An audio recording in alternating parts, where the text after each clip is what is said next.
जय माता दी भक्तों, आज मैं तुम्हें वैभव लक्ष्मी माता व्रत कथा सुनाने जा रही हूँ। भक्तों ध्यान से सुनना। जय माँ वैभव लक्ष्मी। मात्र 60 वर्ष पहले की घटना है। एक नगर में राम प्रसाद अपनी पत्नी शीला और 5 वर्ष के पुत्र राहुल के साथ रहता था। राम प्रसाद की अच्छी खासी चलती हुई कपड़े की दुकान थी। घर में हर प्रकार की सुख शांति थी। पूर्ण धार्मिक वातावरण। इस प्रकार के घरों में मातेश्वरी वैभव लक्ष्मी जी सभी वास करती हैं और ऐसा ही उनके घर में भी था। धन बढ़ने के साथ साथ कुछ दुर्गुण भी राम प्रसाद और उसकी पत्नी शीला में सव्य आने लगे।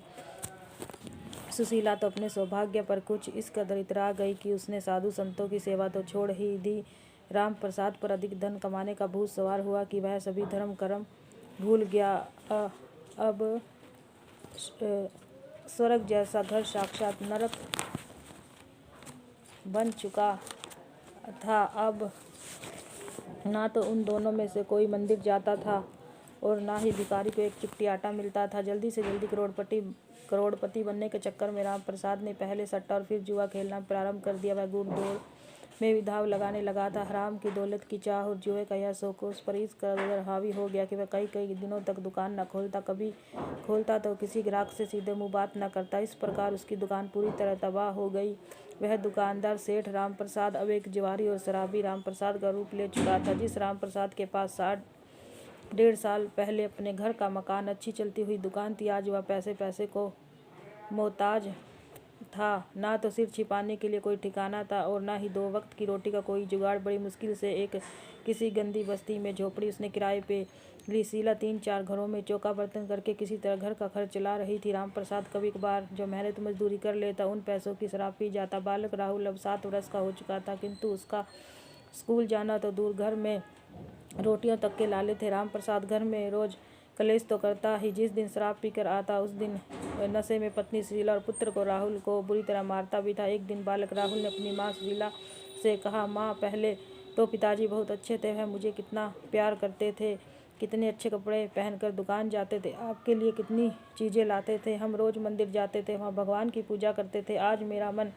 मंदिर जाने को कर रहा है, तुम भी चलो ना माँ। बच्चे की बात सुनकर शीला की आंखों के आगे आया ज्ञान का पर्दा हट गया। उसे लगा कि जो पाप उसने किया है उसी का फल उसके परिवार को मिल रहा है। माँ बेटे दोनों मंदिर गए। वहाँ उन्होंने भगवान लक्ष्मी नारायण की मूर्ति के आगे खड़े होकर अपनी गलतियों के लिए क्षमा मांगी। अब तो माँ बेटे दोनों रोज मंदिर जाने लगे। शीला हर समय भगवान को याद करती और उनसे अपने पुराने दिन वापस लाने की प्रार्थना करती। एक दिन दोपहर को राम प्रसाद तो खाना खाकर बाजार चला गया। राहुल झोपड़ी में बैठा था। शीला ने अपने लिए भोजन थाली में रखा था कि एक साधु ने आकर भिक्षा के लिए आवाज़ लगाई। शीला ने उस वृद्ध साधु को झोपड़ी के अंदर बुलाया। उसे एक पटड़े पर बैठाकर भोजन की थाली साधु के आगे रख दी। शीला पंखा झलने लगी और उस साधु ने वह रूखा सूखा भोजन बड़े प्रेम से ग्रहण कर लिया। शीला ने कहा, बेटी, तू बहुत दुखी लगती है, अपने का दुखों का कारण बता, दुख बांटने से हल्का हो जाता है, शायद मैं तेरी कुछ मदद कर सकूं। साधु के ये प्रेम भरे वचन सुनकर शीला फूट फूट कर रोने लगी। उसने शुरू से अब तक की सारी कहानी बता दी। साधु ने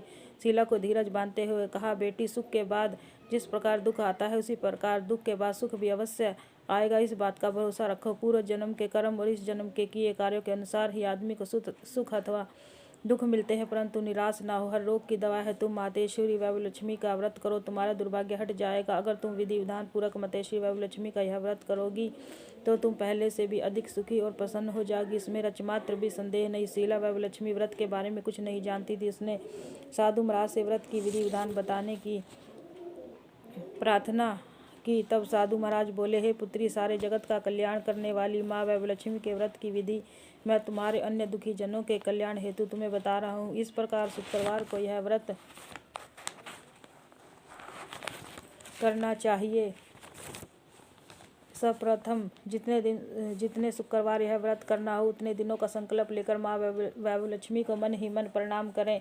स्नान से निवृत्त होकर स्वच्छ गवल पहनकर पूर्व दिशा की ओर मुँह करके आसन पर बैठे। सामने एक चौकी पर चावल की एक ढेरी लगाकर उस पर पानी से भरा तांबे का कलश स्थापित करे। कलश को कटोरी से ढक दे। उसी कटोरी में कोई भी सर्वभूषण सोना न हो, चांदी का आभूषण रखे, वह भी ना हो तो रुपए का सिक्का रख दे। शुद्ध घी का दीपक तथा धूप जलाए और मन ही मन पूर्ण श्रद्धा के साथ माँ वैभव लक्ष्मी का जप करते रहे।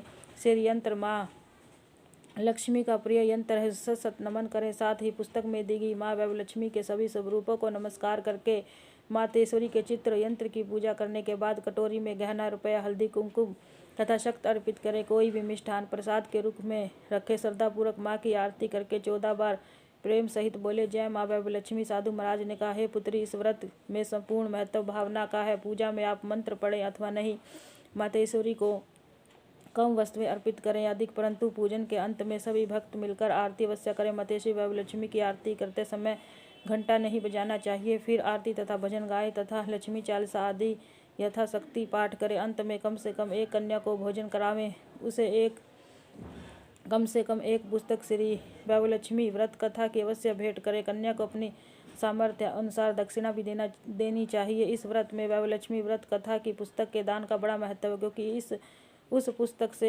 के पढ़ने से दूसरों को भी यह व्रत करने की प्रेरणा मिलती है। साधु महाराज ने आगे समझाते हुए शीला से कहा, माँ वैभवलक्ष्मी मेरी मनोकामना पूरी करे। इस प्रकार की विनती चौकी पर मूर्ति यंत्र रखते समय करते रहें। पूजा के बाद माता से बारंबार सच्चे हृदय से यह प्रार्थना अवश्य करें। आरती करने के पश्चात प्रसाद बांटे, स्वयं भी ग्रहण करें। पूजा के बाद सायंकाल सादा सात्विक भोजन करें। यदि संभव हो तो उपवास रखें। पूजा में रखा गहना, रुपया लाल कपड़े में लपेट कर सुरक्षित रख ले। यह आने वाले शुक्रवार को पूजा में काम आएगा। कलश से भरा जल तुलसी के पौधे में समर्पित करें तथा चावल पक्षियों को चुगने के लिए डाल दें।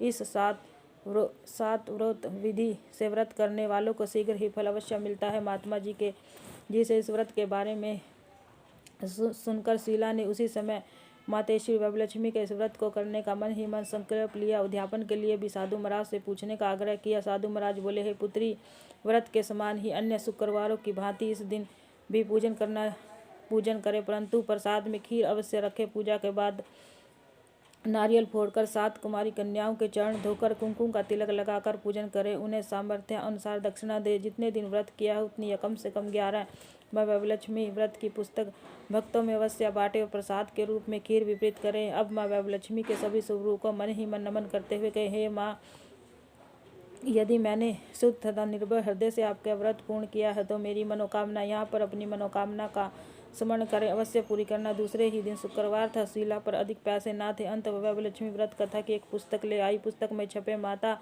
वैभवलक्ष्मी के चित्र और यंत्र को नमस्कार करके उसने पूजा की। थोड़ा सा गुड़ प्रसाद के रूप में बांट दिया। 4 हफ्ते बीतते उसके घर की स्थिति कुछ सुधरने लगी। उसके पति राम प्रसाद की नौकरी लग गई। शीला ने 51 शुक्रवार व्रत करने का संकल्प लिया था और इस 1 वर्ष के समय में ही उसकी स्थिति पूरी तरह बदल गई। राम प्रसाद ने फिर कपड़े की एक छोटी सी दुकान कर ली थी और वह अच्छे किराए के मकान में रहने लगे। 51 व्रत पूर्ण करके उद्यापन करने के बाद सुशीला ने दोबारा व्रत करने का संकल्प लिया और जब तक जीवित रही यह व्रत बारंबार करती रही। इस व्रत के प्रभाव से उसे इस लोक में जहाँ संपूर्ण सुख और ऐश्वर्य भरा पूरा परिवार समाज में सम्मान मिला, वहीं भगवान विष्णु के लोक में स्थान भी मिला। हे माँ, जैसी आपने शीला पर दया की वैसी हम सब पर भी करना। आपको नमस्कार है, बारंबार नमस्कार है। जय माँ वैभवलक्ष्मी, जय माँ वैभवलक्ष्मी, जय माँ वैभवलक्ष्मी।